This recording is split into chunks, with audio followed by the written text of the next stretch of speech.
Pour nous parler de la 12e édition du Festival Transamérique qui se tiendra du 23 mai au 7 juin, je reçois Jessie Mill, dramaturge et conseillère artistique au FTA. Merci infiniment d'avoir accepté l'invitation. Grand plaisir, merci. Alors, cette semaine, vous venez pour le volet théâtre et vous avez la gentillesse de revenir la semaine prochaine pour nous parler du volet danse parce que comme il y a à peu près 25 spectacles, on n'a pas le temps en 15 minutes de tout couvrir.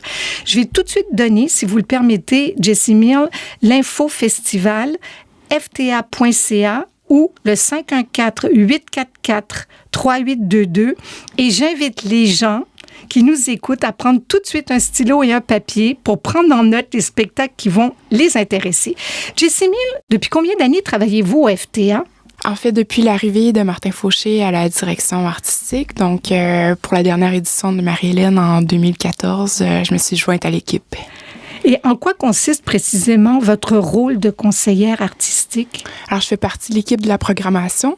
Donc, nous accompagnons Martin pour bâtir chaque édition du festival. Donc, essentiellement, je rencontre les artistes pour découvrir leurs projets. Je suis aussi la scène locale et en partie la scène internationale lorsque c'est nécessaire. Donc, je me déplace aussi.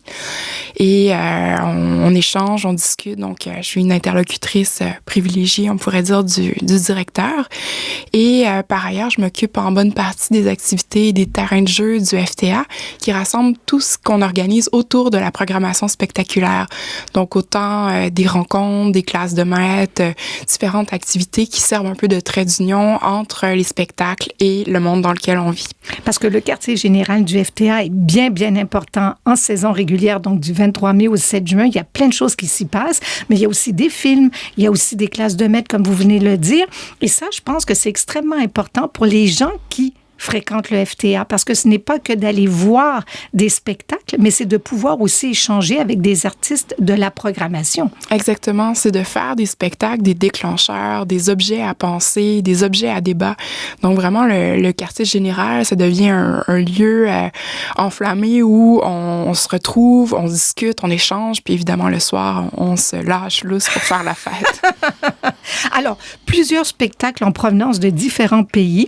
Je vais en nommer juste quelques-uns pour épater la galerie. La Belgique, le Mexique, Marseille, Rio de Janeiro, Montréal, bien sûr. Mais cette année, les taupes envahissent le FTA. Pouvez-vous nous en dire plus? Parce qu'il y a 2 spectacles autour des taupes.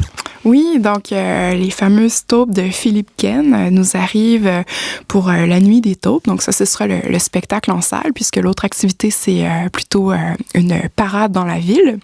Donc Philippe Ken était venu au festival en 2010 avec l'Effet de Serge, qui avait rencontré un succès assez époustouflant. Et c'est un artiste qu'on aime beaucoup, qui est aussi directeur artistique du théâtre Nanterre-Amandier, en banlieue parisienne. Et en fait, ce qui caractérise son travail, c'est qu'il est tout à la fois metteur en scène, mais aussi plasticien et scénographe.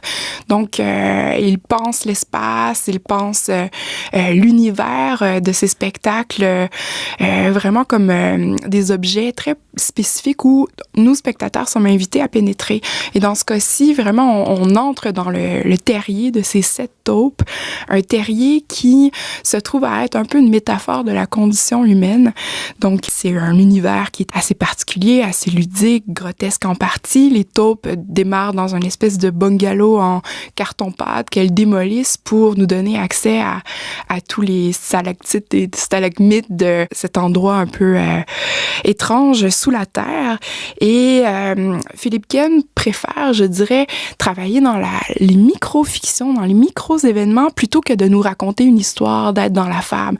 Et dans cette espèce de grand chantier, il s'est vraiment questionné sur ce qu'il arrive au théâtre quand on retire les êtres humains, on les remplace par les animaux. Oui. Et par ailleurs, quand on retire le langage parlé.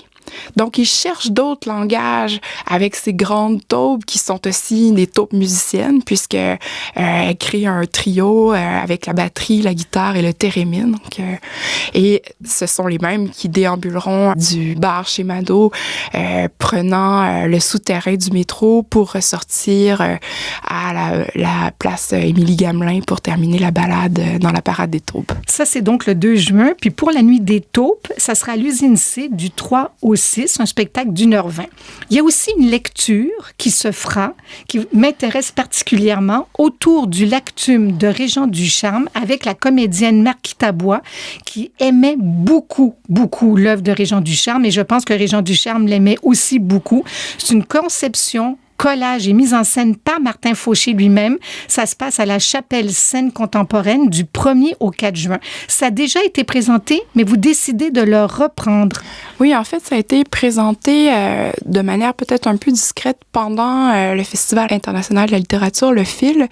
Et évidemment, avec le décès du Ducharme et la parution du Lactume qui contient en fait les 180 dessins assez flamboyants et lumineux et très ludiques qu'a fait Ducharme. Dans les années de ces grands romans, dans les années 66, 67, 68, il y a eu vraiment l'envie de reprendre cette petite forme entre lecture, spectacle théâtral pour donner la chance à davantage de gens de rencontrer ces petits poèmes ducharmiens, puisque les titres de chacun des dessins correspondent vraiment à des poèmes qui font écho à l'œuvre de Ducharme. Et Martin Fauché, donc en travaillant avec Marquita Bois, il a aussi alimenté ce spectacle d'extraits d'autres œuvres de Ducharme, de musique, pour en faire vraiment un moment jubilatoire qui rend hommage aussi à l'auteur. Et c'est vraiment un grand plaisir de retrouver Marquita Bois qu'on voit peut-être pas assez sur nos scènes et qui est vraiment extraordinaire dans cette lecture. Je suis tout à fait d'accord avec vous. C'est une de nos grandes comédiennes. Alors, au FTA, il y a toujours un spectacle au long fleuve, j'ai envie de dire. L'an dernier, tout le monde va se souvenir des Arbres à abattre de Christiane Loupa, qui avait été présenté donc lors du festival. Cette année, il y en a 2. Et quand je dis long fleuve, c'est parce que ça dure au moins 4 heures et quelques, avec entracte. Des fois, on nous invite même à souper. Donc, commençons par Kings of War de Shakespeare, mise en scène par Ivo van Hove, je ne sais pas si je prononce correctement, qui nous vient de Belgique, au Théâtre Denis Pelletier du 24 au 27 mai. Et j'avertis les gens qui nous écoutent, faites vite parce que ça part comme des petits pains chauds. À quoi s'attendre avec ce Kings of War? Alors, on avait déjà rencontré l'œuvre d'Ivo van Hove à Montréal avec les tragédies romaines en 2010. Et je pense que les spectateurs avaient été marqués par la justesse et la puissance de l'adaptation d'Ivo van Hove, qui travaille toujours en collaboration étroite avec des dramaturges pour aller chercher chez Shakespeare ou chez d'autres auteurs du répertoire, vraiment ce qui entre en collision avec notre temps. Et vraiment, c'est sa force, cette espèce de virtuosité à réorganiser, à condenser les œuvres pour être dans un théâtre d'aujourd'hui, d'être dans un théâtre qui soit aussi un laboratoire de la condition humaine. Et cette fois-ci, la question souterraine qui accompagne sa lecture des 3 pièces de Shakespeare, c'est celle du pouvoir, celle de la gouvernance, du leadership. Et donc, il se demande comment gouverner aujourd'hui. Il adapte Henri V, Henri VI et Richard III, des pièces qui, si on les jouait dans leur entièreté, dureraient environ 24 heures. Et donc, il en fait un 4h30 de spectacle avec 14 acteurs formidables du Tonnelle Group, qui est vraiment un des plus grands ensembles européens à l'heure actuelle. Donc, vraiment des acteurs d'une précision, d'une éloquence et d'une présence hyper forte. Et en même temps, tout en s'ancrant, je dirais, dans les racines les plus archaïques du théâtre, donc la parole, l'adresse, le texte, la présence des acteurs, il crée une forme qui, par son rythme et par la multiplication des langages auxquels elle recourt, est vraiment 2018, là, c'est le cas de le dire. On a de la vidéo sur scène, de la vidéo aussi préenregistrée, des musiciens sur scène qui sont extraordinaires.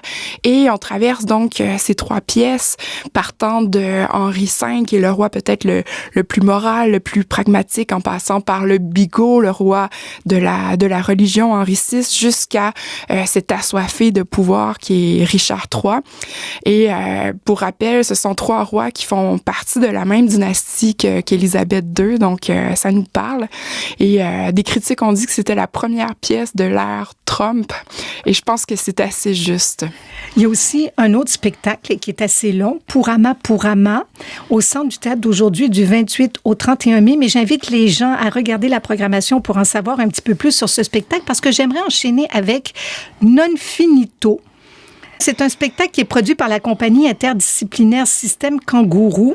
au Théâtre aux Écuries du 29 mai au 2 juin. Ça aussi, c'est un spectacle qui avait déjà été présenté que vous reprenez. Pour quelle raison? On a eu envie de reprendre ce spectacle parce que d'abord, pour nous, c'est un coup de cœur énorme et il nous a semblé que peu de gens l'avaient vu, que ça avait été trop discret au moment où ça a été présenté à Montréal. Et Anne-Marie Guimène et Claudine Robillard, qui sont donc les deux créatrices de Système Kangourou, mènent une pratique qui a quand même plusieurs années. Déjà, ça fait plus de 10 ans qu'elles créent des spectacles basés sur un théâtre performatif, un théâtre qui se nourrit aussi du réel, qui se nourrit autant à la sociologie, à la performance qu'à l'art théâtral. Et cette fois, le point de départ, c'est Claudine Robillard qui, jetant un regard sur son passé, se rend compte qu'elle a quasiment collectionné les projets qu'elle n'a pas achevés pour différentes raisons, par manque de temps, par manque d'argent, par manque de courage. Et donc, elle ouvre, si on veut, une espèce de chantier sur l'inachèvement, sur l'inaccompli, sur ce que ça veut dire d'entreprendre quelque chose, ce que ça veut dire aussi de vivre dans un monde de la performance, de la réussite, dans ce contexte-là, où on laisse toujours derrière soi pourtant des petits deuils par rapport aux actions qu'on avait envie d'entreprendre. Et se joignent à elle sur le plateau des non-acteurs, qu'elle nomme aussi des témoins, qui chacun nous parle aussi de leurs projets inachevés et de leurs entreprises laissées derrière eux. Et Anne-Marie Guimène, qui met en scène donc ce projet, a travaillé dans différents espaces des écuries pour créer vraiment une œuvre qui est pleine de surprises, mais qui est aussi extrêmement touchante et extrêmement profonde, puisque nécessairement elle fait écho à nos propres parcours et à nos propres détours, je dirais, de manière très aiguë. Donc, on est très heureux d'accueillir ces jeunes créatrices. Alors, en rafale, puisqu'il nous reste peu de temps, Tom Na Fazenda de Michel-Marc Bouchard, Tom à la ferme, qui a connu ici un énorme succès, qui sera présenté à la Maison Théâtre du 1er au 3 juin. C'est un spectacle qui est attendu parce qu'il va être en portugais, mais avec surtitres en français et en anglais. Pourquoi est-ce que c'est si important de représenter cette pièce-là au FTA? Ben d'abord, ça nous fait vraiment plaisir d'avoir accès à une mise en scène d'un artiste brésilien, Rodrigo Portela, qui travaille les corps d'une autre manière. Donc, tout est architecturé par le mouvement et c'est Michel-Marc Bouchard lui-même qui l'a recommandé à notre attention. Et la raison pour laquelle, évidemment, à part le fait que le spectacle est excellent, on a eu envie de l'inviter, c'est aussi pour l'urgence et je vous dirais la nécessité dans laquelle elle a été créée, puisque au Brésil, c'est le pays où il y a le plus haut taux de meurtres homophobes. Donc, vous pouvez imaginer qu'elle a eu une résonance inouïe dans le pays, où elle a tourné, où elle a reçu un paquet de prix. Et voyant la force de ses acteurs et l'excellence de la mise en scène, on avait envie de partager cette connexion avec les spectateurs d'ici. Très, très bonne idée. 2 créations en terminant. Celle de Nos Ghettos de Jean-François Nadeau, qui sera présentée au Centre du Théâtre d'aujourd'hui à la salle Jean-Claude Germain du 2 au 6 juin. Et La vie utile d'Evelyne Lachenelière, qui sera mise en scène par Marie Brassard, que j'aurai la chance de recevoir dans 2 émissions, à l'Espace Go du 28 mai au 1er juin. Mais la différence avec cette pièce qui est présentée à l'Espace Go en saison régulière, c'est que pour le FTA, il y aura des surtitres en anglais aussi. Exactement, pour élargir le public qui aura accès à ce spectacle qui est, on doit le dire, en prolongement de la longue résidence qu'a fait Evelyne Lachenelière à Go et donc de cette écriture qui s'est déployée sur tous les murs du théâtre. Et à quoi s'attendre avec Nos Ghettos de Jean-François Nadeau? À une remise en question de l'angélisme du vivre ensemble. Il s'est vraiment interrogé sur ce que ça veut dire d'être confronté à l'autre et lui qui vit près du métro Rosemont, au coin de Bélanger, la 2e avenue, il est parti sur les traces de ce que son quartier lui offre comme confrontation de l'altérité. Donc, c'est vraiment une pièce qui nous parle beaucoup dans le contexte d'aujourd'hui.